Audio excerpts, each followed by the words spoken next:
Mimi nitakuja hapa kuwajibu na vitendo.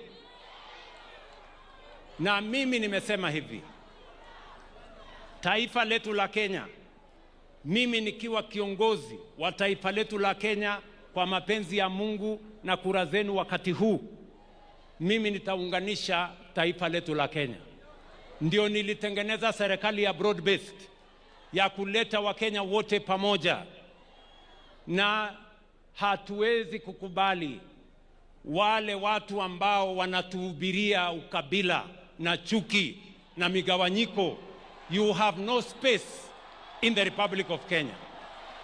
You cannot. Hamuwezi kuja kutuambia ya kwamba mimi sina vita. Mimi naelewa nilipigiwa kura na watu wa mlima. I understand that. Mimi si wazimu na mimi si mjinga na mimi si mlevi. I know what I'm doing.